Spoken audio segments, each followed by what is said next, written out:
Hello friends, मेरा नाम है शिवा त्रिपाठी। फ्रेंड्स, अगर आप एनटीए यूजीसी नेट जेआरएफ की तैयारी हिंदी विषय से कर रहे हैं तो आप मेरे इस channel Hindi net JRF preparation से अवश्य जुड़ें। और अगर चैनल को सब्सक्राइब नहीं किया है तो सब्सक्राइब कर लें। साथ ही बेल आइकन को अवश्य प्रेस करें ताकि मेरे आने वाले वीडियोज़ का नोटिफिकेशन सबसे पहले आपको मिले। और वीडियोज़ पसंद आए तो अपना एक लाइक अवश्य दें ताकि हम भी मोटिवेट होते रहें। साथ ही मेरी वीडियोज़ में जो भी कमी हो उन्हें कमेंट बॉक्स में लिखें ताकि आगे की आने वाली वीडियोज़ में सुधार लाने की कोशिश कर सकूं। तो फ्रेंड्स, चलते हैं हम अपनी टॉपिक की ओर। तो फ्रेंड्स, मैं ये वीडियोज़ अपने नोट्स के माध्यम से बनाती हूँ, जो कि ऑथेंटिक किताबों से ही बनाई हूँ, जो आप निश्चिंत रहकर तैयारी कर सकते हैं। तो आज का हमारा टॉपिक है हिंदी की ऐतिहासिक पृष्ठभूमि, जिसके अंतर्गत पढ़ना है प्राचीन भारतीय आर्य भाषाएं एवं मध्यकालीन भारतीय आर्य भाषाएं। हिंदी की ऐतिहासिक पृष्ठभूमि के अंतर्गत पहले प्राचीन भारतीय आर्य भाषाओं को देखेंगे। भारतीय आर्य भाषा का महत्व संसार की सभी भाषाओं में सर्वाधिक है। ये भाषाएं समृद्ध साहित्य, व्याकरण के सम्मत रूप और प्रयोग पर अपनी पहचान के साथ सामने आई हैं। भारतीय आर्य भाषा का विभाजन देख लेते हैं कि 3 भागों में हुआ है। भारतीय आर्य भाषा को 3 भागों में विभाजित किया गया है।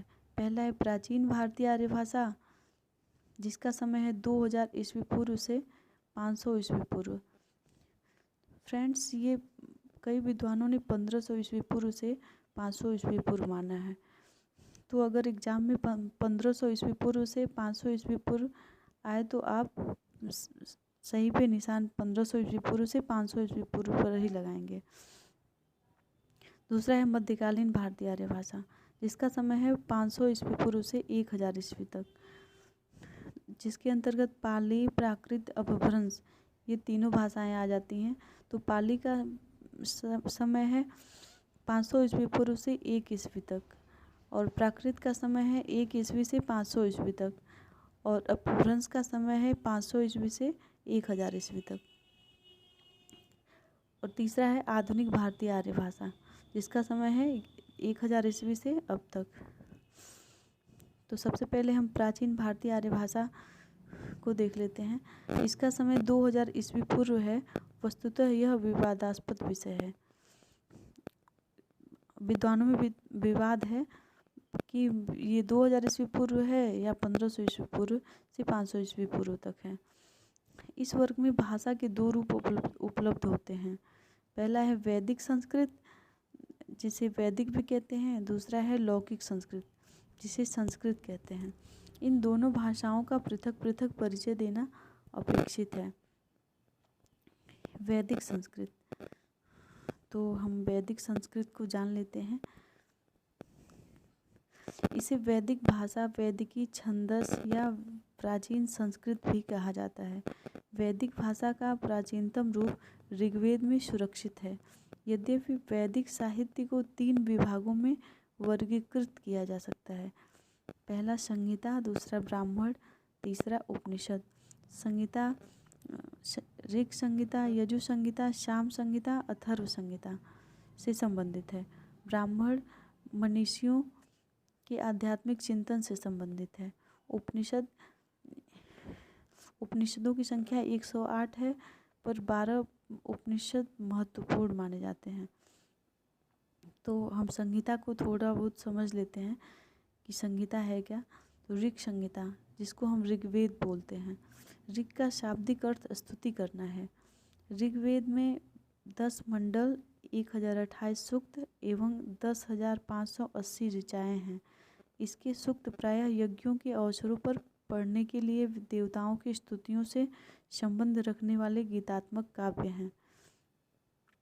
यजु संहिता, जिसको यजुर्वेद बोलते हैं। यह संहिता कृष्ण एवं शुक्ल इन 2 रूपों में सुरक्षित है। तीसरा है साम संहिता, तो जिसको हम सामवेद बोलते हैं। इस वेद में सोमयागों में वीणा के साथ साथ गाए जाने वाले सूक्तों को गेय पदों के रूप में सजाया गया है। सामवेद में केवल 75 मंत्र ही मूल हैं, शेष ऋग्वेद से लिए गए हैं। चौथा है अथर्व संहिता, जिसको अथर्ववेद बोलते हैं। इस वेद में तंत्र मंत्र जादू टोने का संकलन है। और दूसरा है ब्राह्मण। ब्राह्मण ग्रंथों में वैदिक मनीषियों के आध्यात्मिक एवं पारमार्थिक चिंतन के दर्शन होते हैं। उपनिषदों की संख्या 108 बताई गई है, किंतु 12 उपनिषद मुख्य हैं। तो देख लेते हैं कौन कौन से 12 उपनिषद महत्वपूर्ण हैं। ईश उपनिषद, केन उपनिषद, कठ उपनिषद, प्रश्न उपनिषद, तैत्तरीय उपनिषद, कौशितकी उपनिषद, मुंडक उपनिषद, मांडुक्य उपनिषद, श्वेतर उपनिषद, बृहदारण्य उपनिषद, ऐतरेय उपनिषद, छांदोग्य उपनिषद।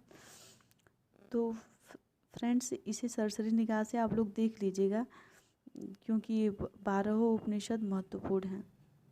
ऋषियों द्वारा निर्मित सूक्त को ही श्लोक बोलते हैं। दीर्घ काल तक ऋषि परिवारों में सुरक्षित रखे जाते रहे, परंतु धीरे धीरे बोलचाल की भाषा में सूक्तों की भाषा की यानी कि साहित्यिक भाषा की भिन्नता बढ़ती गई।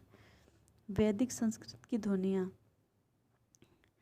तो वैदिक संस्कृत की ध्वनियों के बारे में देख लेते हैं कि वैदिक संस्कृत के समय में कौन कौन सी कितनी ध्वनियाँ थीं। Doctor Dhirendra Verma, doctor Uday Narayan Tiwari, doctor Kapil Dev Dwivedi आदि विद्वानों ने वैदिक ध्वनियों की संख्या 52 मानी है, जिनमें 13 स्वर तथा 39 व्यंजन हैं। डॉक्टर हरदेव वाहरी ने वैदिक स्वरों की संख्या 14 मानी है। तो फ्रेंड्स, ये पूछ सकता है कि डॉक्टर हरदेव वाहरी ने वैदिक स्वरों की संख्या कितनी मानी है, तो 14 मानी है। वैदिक स्वर संख्या 13। तो वैदिक स्वरों को देख लेते हैं कौन कौन से मूल स्वर हैं, कौन कौन से संयुक्त स्वर हैं। तो मूल स्वरों की संख्या है 9, जिसमें है अ, आ, ई, उ, री, ऋ, ऋ। और संयुक्त स्वर की संख्या है 4, जिनमें है ए, ओ, ए, ओ। तो देख लेते हैं वैदिक काल में व्यंजनों की संख्या कितनी थी। वैदिक व्यंजनों की संख्या 39 है। तो देखते हैं क, ख, ग, घ, ङ, जिसका उच्चारण स्थान है कंठ। च, छ, ज, झ, ञ, जिसका उच्चारण है स्थान है तालव्य। ट, ठ, ड। वैदिक काल में ये ड ऐसे लिखे जाते थे, ढ और ढ लिखे जाते थे, ड, जिसका उच्चारण स्थान मूर्धन्य है। दंत्य त, थ, द, ध, न, इनका उच्चारण स्थान दंत्य है। प, फ, ब, भ, म, इसका उच्चारण स्थान ओष्ठ्य है। य, र, ल, व, इसको अंतस्थ बोलते हैं, जिसे अर्धस्वर भी कहते हैं। य, र, ल, व को अर्धस्वर भी कहते हैं और अंतस्थ व्यंजन है। श, श, स, इसको ऊष्म बोलते हैं। और ह, जिसका उच्चारण स्थान कंठ है। तो अनुस्वार है एक विसर्ग है। जिह्वा मूली 2 व्यंजन हैं, उपदमानीय 2 व्यंजन हैं। तो कुल मिलाकर व्यंजनों की संख्या 39। तो हम देख लेते हैं वैदिक संस्कृत की विशेषताएं। पहली विशेषता है वैदिक संस्कृत श्लिष्ट एवं योगात्मक है।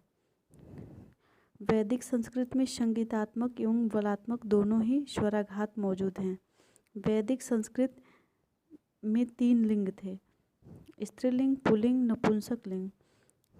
3 वचन थे, एक वचन, द्विवचन, बहुवचन। 3 वाच्य थे, कर्मवाच्य, कर्तृवाच्य, कर्मवाच्य, भाववाच्य। 8 विभक्तियाँ थीं, कर्ता, कर्म, करण, संप्रदान, अपादान, संबंध, अधिकरण का प्रयोग मिलता था। 2 धातु रूप का अधिक प्रयोग होता था, आत्मनेय पद व परस्मय पद 2 पदों में चलते थे।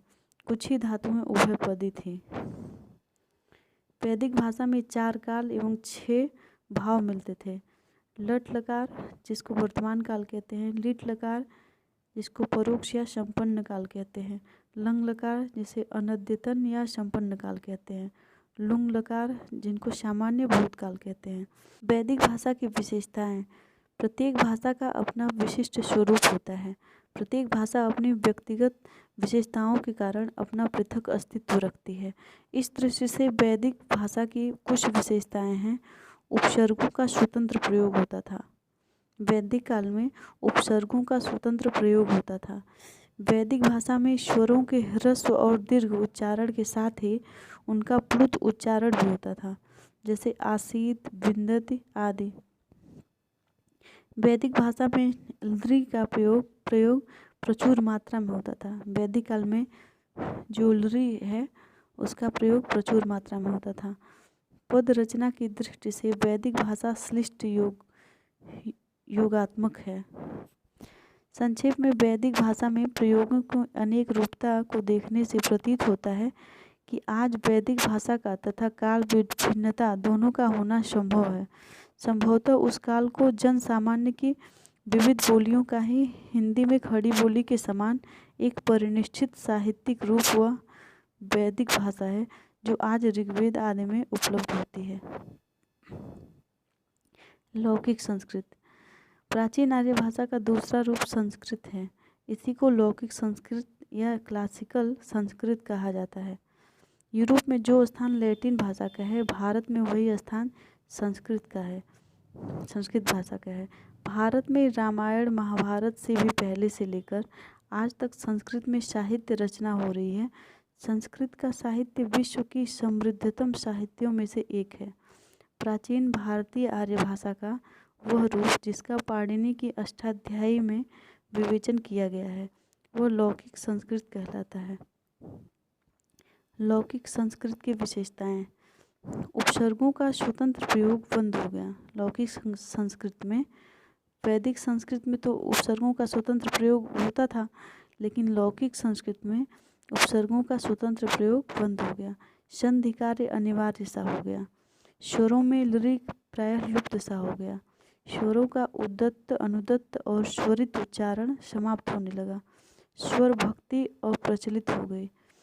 वैदिक संस्कृत की 4 ध्वनियाँ ल और ल, जिह्वा मूलीय और उपध्मानीय के लुप्त होने से लौकिक संस्कृत की 48 ध्वनियाँ शेष बच गईं।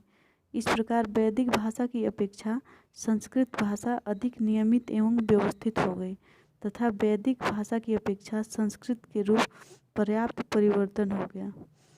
संस्कृत के रूप में वैदिक भाषा की अपेक्षा पर्याप्त परिवर्तन हो गया। इस परिवर्तन को जानने के लिए दोनों की तुलना करना आवश्यक था।